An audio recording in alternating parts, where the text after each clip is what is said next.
Your cat is watching you right now.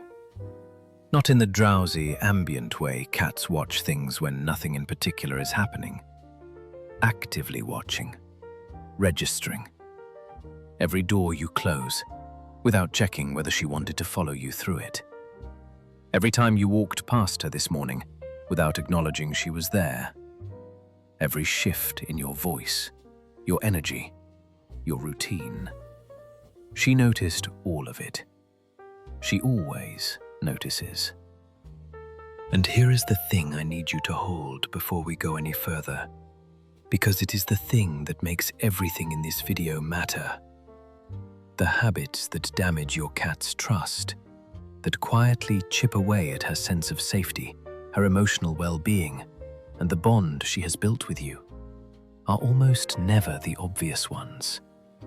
They are not the dramatic failures. They are not the things that would appear on any list of neglect or cruelty. They are the small, daily, entirely well-intentioned behaviors that erode something real without making enough noise for you to notice. Today, I am going to walk you through 20 of them. And before we start, I want to make you a specific promise, because this video is going to hit close to home for most people watching it. This is not here to make you feel guilty. Every person watching this loves their cat. Every single one has made several of these mistakes, probably this week, almost certainly without knowing it. Guilt is not the goal. The goal is the specific, actionable understanding that turns a good cat owner into a great one. The kind whose cat is not just fed and cared for, but genuinely, measurably, emotionally well. Stay through all 20. Because number 4 is the one that surprises people most. The one that feels like affection from your side and registers as something completely different from hers. And number 17 is the one that almost every American cat owner does without a second thought, and that has a documented impact on feline stress hormones that most people would change immediately if they understood it. This is cat class. Let's start being better. Number 1. You pick her up when she did not ask to be picked up.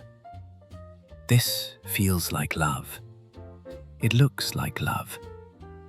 You see her sitting there, soft and perfectly still, and the impulse to scoop her up is immediate and genuine and comes entirely from affection. So you do it. And she tolerates it, or she squirms, or she goes still in the particular way cats go still when they have decided that enduring something is more efficient than resisting it. And you read the tolerance as acceptance and move on. Here is what is happening from her side. Cats are, in evolutionary terms, both predator and prey. This dual status produces a nervous system that is acutely sensitive to the loss of physical autonomy. Being lifted from the ground, removed from the surface she chose, elevated to a height she did not choose, held in a position she cannot independently change, activates at a neurological level the same threat circuitry that fires when a prey animal is caught. Cortisol studies on cats subjected to unwanted handling show a measurable stress response, even in cats who appear outwardly tolerant. Over time, repeated unwanted picking up does not teach her to enjoy being held. It teaches her that your approach sometimes means the loss of control over her own body. And that lesson begins to quietly change the quality of her response when you move toward her. Learn to read the difference between a cat who is signaling openness and a cat who is not. Move slowly. Let her sniff your hand. If she leans in, proceed. If she pulls back, she has answered. Respected. Number 2. You make prolonged, direct eye contact. In human social interaction, Sustained eye contact communicates warmth and engaged attention. We are taught from childhood that looking someone in the eye is respectful. So when we look at our cats with open, loving attention, we are doing exactly what our social training says is right. In feline communication, prolonged direct eye contact is a threat display. A direct, unbroken stare in cat-to-cat interaction is the specific visual signal that precedes confrontation. Your cat reads your sustained gaze through this lens because it is the only lens she has for it. The correct alternative is the slow blink, soft, brief eye contact, followed by a slow close and open of your eyes. If she slow blinks back, she is responding in kind, telling you in the visual language of her species that she is at ease, that she trusts you, that the space between you is safe. This is the cat kiss. It costs you nothing and communicates more genuine warmth than a stare ever can. Number 3. You use her name only when something unwanted is coming. Think about how often you say her name and in what context. Come here, I need to give you your medication. No, stop that. Get down. Time to get in the carrier. The name, used consistently in these contexts, becomes a reliable predictor of something she would prefer to avoid. Cats form associative predictions quickly and durably. A name that has been paired repeatedly with restriction and disruption stops being a neutral sound and becomes a warning. The cat who hears her name and immediately looks for an exit has learned exactly what it tends to mean in your household. Say her name in neutral and positive contexts deliberately. When you pass through the room, when you put her food down, when you sit near her and want her to know you see her, when nothing is required of her at all. The goal is simple. Dilute the negative associations until the name returns to what it should be. A sound that means you are thinking of her warmly and nothing more is coming. Number 4. You force interaction when she is clearly asking to be left alone. This is the one I told you to watch for. The one that feels like affection from your side and is experienced as something different from hers. Your cat has positioned herself at a distance, maybe across the room, maybe under the bed, maybe on the windowsill, with her body angled slightly away. She is not approaching you. She is not making eye contact. She is, by every available signal in the feline communication system, telling you clearly that she wants to exist in this moment without direct social engagement. And because you love her and she is there, and the impulse to connect is genuine, you go to her anyway. You reach for her. You try to engage. You interpret the distance as something to close rather than something to honor. What your cat experiences in that moment is the overriding of the one form of agency she reliably holds in your home. She cannot control the schedule, the temperature, the sounds, the comings and goings. What she can do is use her position in space to communicate what she needs from the social environment right now.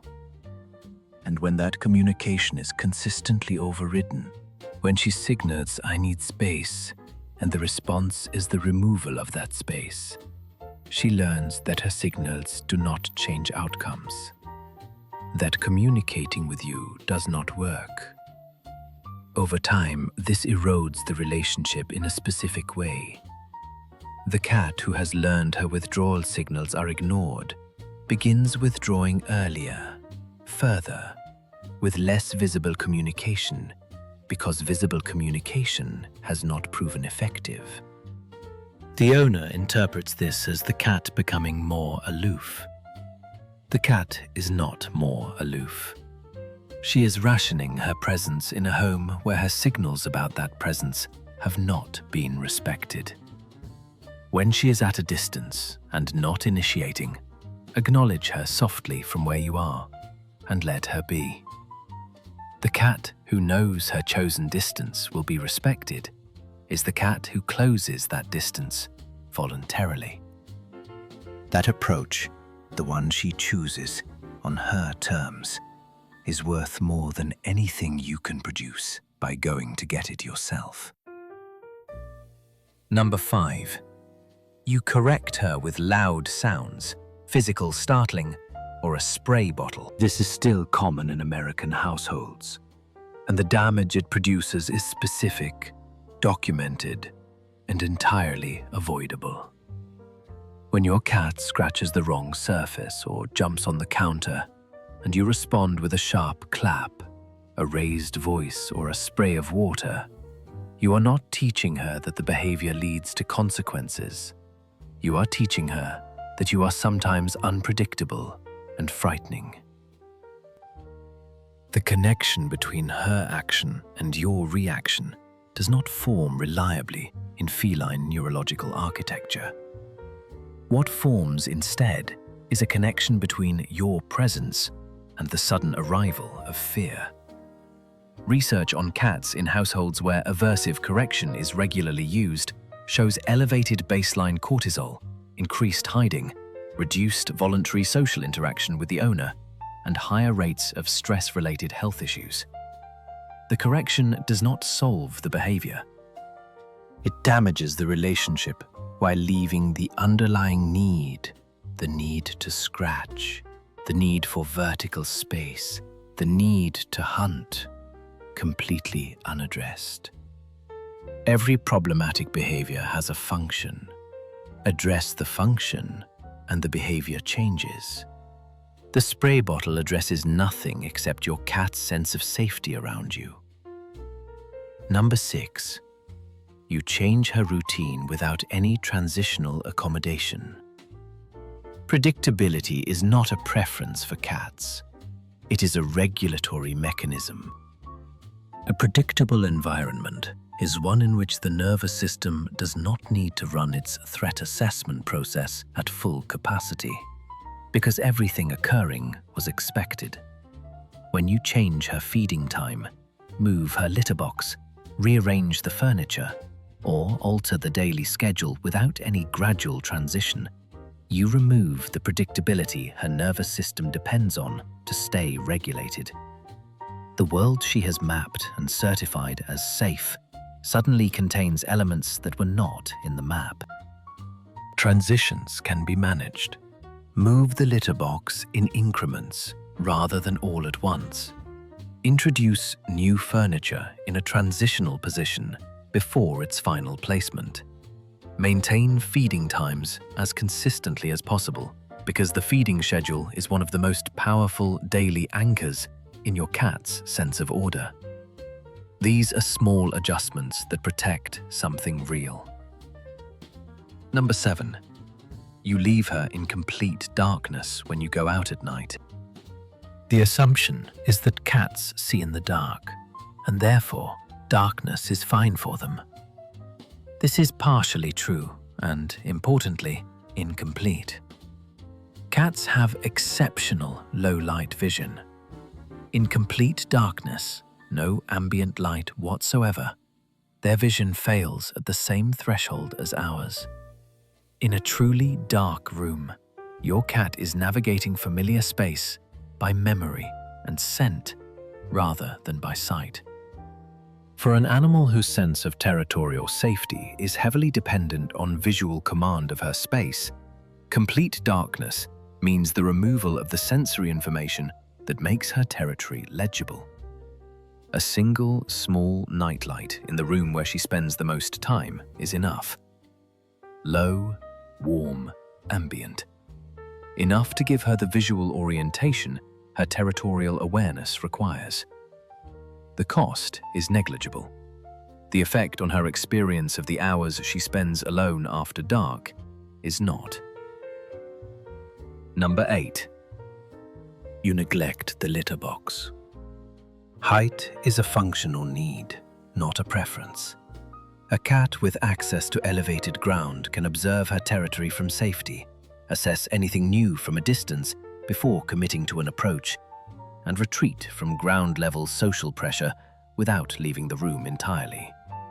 Height gives her options. Options give her the sense of control her nervous system requires to stay regulated. A home with no vertical access forces her to operate at permanent maximum exposure. Every sound, every unexpected arrival, every unpredictable event reaches her at floor level, with no buffer and no warning. A single, well-placed cat tree near a window, a cleared shelf with a blanket, any surface that puts her above the activity level of the room. This is not furniture. It is the tool she needs to feel genuinely safe in the space she inhabits. The correct protocol takes longer than most owners want it to. Separate spaces with a door between them for the first several days.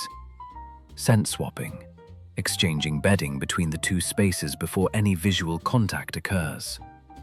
Brief visual introductions through a barrier before any shared space is attempted. Each step earns the next. The process is gradual because your cat's nervous system is not capable of processing a major territorial change any faster than gradual. Rushing it does not save time. It creates a problem that costs far more time to repair. The owners who catch illness, pain, and stress early in their cats are the owners who know their cat's normal so precisely that any deviation registers immediately. Build that knowledge deliberately. Look at her regularly with one specific question. Is this how she usually is, or is something different today? That attentiveness, practiced consistently, is one of the most valuable things you can develop in this relationship. Number 17. You use a high-pitched, urgent voice when she is already stressed. Because you are her primary safety anchor, your dysregulation affects her physiologically. Research has found that cats living with chronically stressed owners show measurably elevated baseline cortisol themselves. Your stress is not invisible to her. It is a change in the quality of the environment her nervous system is calibrated to. This is not a reason to perform wellness you do not feel. It is a reason to be aware that on your hardest days, the most useful thing you can offer her is your quiet, physical presence. Not cheerfulness, not performance, just you, sitting near her, breathing slowly, being there in your most reduced and honest form. That she can actually use. Number 19. You treat the relationship as something that maintains itself. The bond between you and your cat is not established once and then sustained automatically by coexistence.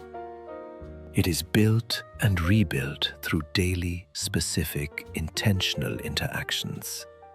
And it can be quietly eroded by the drift that happens when life gets busy and the cat becomes a logistics item. Something to be fed and cleaned up after, rather than a relationship to be actively tended. If most of your daily interactions with her are functional, you are maintaining the relationship, but not nourishing it.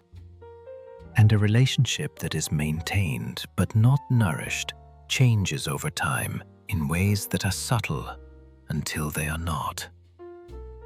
The cat who used to come sit near you in the evenings gradually stops. The approach that used to be easy becomes more tentative.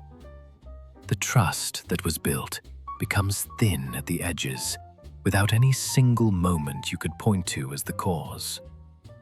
One genuinely present, undistracted interaction per day is enough to change the direction. A real play session. A slow petting session in which you are actually paying attention to her responses. A period of quiet sitting together that is chosen rather than incidental. The cat who receives that quality of attention consistently shows it in everything. In the ease of her body in the shared space, in the voluntary proximity she chooses, in the way she settles near you in the evenings, with a particular quality of a creature who has nowhere else she would rather be. Number 20. You underestimate how much she needs you.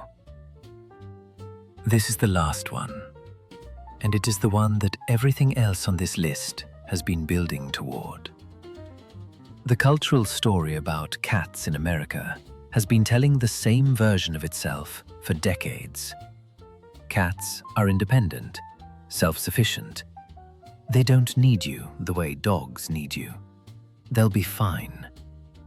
And in a narrow, logistical sense, this is true. A healthy adult cat can meet her own basic needs in ways many other domestic animals cannot. She can be left for longer periods. She requires less direct daily management. She is, in the practical terms of care, less demanding. But logistical independence and emotional need are not the same thing. The research that has accumulated over the past 20 years on feline attachment behavior, feline stress physiology, and the neurochemical architecture of the cat-human bond tells a story that is fundamentally different from the cultural narrative. Cats form genuine attachment relationships with their primary humans. They show measurable physiological stress responses to owner absence that mirror secure attachment patterns documented in human infants. They modulate their own nervous system regulation based on the quality and consistency of the bond. They are changed, neurologically, structurally, measurably, by the specific way you are present with them across the years of a shared life. You matter to her more than anything the culture has ever given you reason to believe. Not as a food source, not as a logistical provider, as the specific, irreplaceable person whose presence her nervous system has learned to use as a primary input for what safe feels like, whose voice is the sound of ordinary evenings, whose scent is the smell of home, whose approach on the good days is the thing her body orients toward before her conscious attention has even registered you are there. Knowing that, actually carrying that knowledge into the way you move through your shared daily life, changes what the ordinary moments of that life are capable of being. Every morning, you say her name with warmth before you look at your phone. Every time you stop when she signals instead of pushing through it. Every play session you see through to the catch. Every evening, you sit near her and let the sitting be enough. These are not grand gestures. They do not require anything dramatic from you. They require only the specific quality of attention that says, I know you are here and you matter, and I am paying attention to what that means. Every one of those moments builds the same thing from a slightly different angle. A cat who is safe with you, who knows it in her body, who shows it in the way she inhabits the space you share, the ease in her posture, the voluntary proximity, the particular quality of rest that only belongs to a nervous system that has made a complete and settled decision about where it is safe to be. That is what all 20 of these mistakes are pointing away from. That is what fixing them is pointing toward. Not a perfect cat owner. There is no such thing, and this video was never about perfection. A present one, an attentive one. One who knows enough to keep trying to get it right, and who understands that trying, done consistently, is what the relationship is actually built from. Your cat is watching you. She has always been watching. And every small thing you do differently from today forward, she will notice that too. Go give her something good to notice. If this changed something about how you think about your cat, give this video a like, subscribe to Cat Class, and share it with someone in your life whose cat deserves better than they knew how to give. Drop a comment telling me which of these 20 you are changing first, which one landed hardest, which one you wish someone had told you sooner. Because every cat deserves an owner who is actually trying. And the fact that you watched this far means yours already has one.